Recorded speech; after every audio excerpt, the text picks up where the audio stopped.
இன்னைக்கு எடுத்துக்கங்க, உத்தரப்பிரதேசத்துல GST collection 9000 கோடி, தமிழ்நாட்டுல ஜிஎஸ்டி கலெக்ஷன் 10,000 கோடி. தமிழ்நாட்டோட பாப்புலேஷன் 8 கோடி, உத்தரப்பிரதேசோட பாப்புலேஷன் 24 கோடி. நம்ம ஒருத்தன்னா அவன் 3 பேர் இருக்கான். அப்ப நம்மளை விட 3 பங்கு அதிகமா அவங்க ஜிஎஸ்டி கட்டணும்ல. நாம அரிசி வாங்கணும்னா ஜிஎஸ்டி கட்டுறோம், சோப்பு வாங்கணும்னா ஜிஎஸ்டி கட்டுறோம்.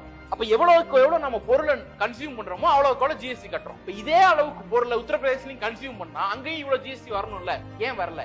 இது என்ன அர்த்தம் அப்படின்னா, கன்சம்ஷன் கம்மி. ஏன்னா அவங்ககிட்ட வாங்கும் சக்தி கம்மி. ஏன் வாங்கும் சக்தி கம்மி? வருமானம் கம்மி. ஏன் வருமானம் கம்மி? வேலை இல்ல. ஏன் வேலை இல்ல? படிப்பு இல்ல.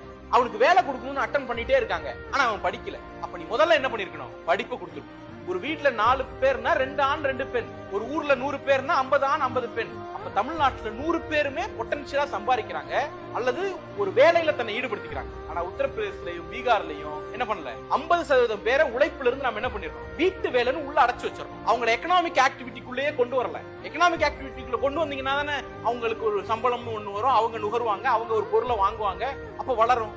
அது நடக்கல. இதுக்கு யாருக்கு கிரெடிட் கொடுக்கணும்னா பெரியாருக்கு தான் கிரெடிட் கொடுத்தான். பெரியார் தான் எந்த அளவுக்கு எக்ஸ்ட்ரீமா சிந்திச்சாருன்னா அப்படியெல்லாம் ஒரு தலைவர் சிந்திக்கவே முடியாது. பெண் குழந்தைய பெத்துக்க அப்படிங்கிற 2 குழந்தையோட நிறுத்தி கேட்கிறார். இல்ல எனக்கு ஆண் குழந்தை பிறக்கிற வரைக்கும் நான் பெத்துக்கிட்டே இருப்பேன் அப்படிங்கிறான். ஏன்டா அப்படின்னா, சோறு போடும், படிக்க வைடா, வேலைக்கு அனுப்புடா, இந்த புள்ளையும் சோறு போடுடா அப்படிங்கிற. அவன் சொல்றான், இல்ல சோறு போட்டுறோம், கொல்லி யாரு போடுறது? ஒரே வார்த்தை நெத்தி போட்டுல அடிச்ச மாதிரி கேட்டார் சார். பொம்பளை கொல்லி போட்டா போன வேகாதாடான்னு கேட்டு. இந்த கொஸ்டின் இருக்குல்ல, அது சங்கடப்படுத்தும். ஆனா சங்கடமான கேள்வியை கேட்டதுனாலதான் திருந்தினான். இதுக்கும் டேட்டாவுக்கும் என்ன காரணம்னா, அவர் இவ்வளவு ஒர்க் பண்ணதுனாலதான் அது டேட்டால ரிஃப்ளெக்ட் ஆகுது.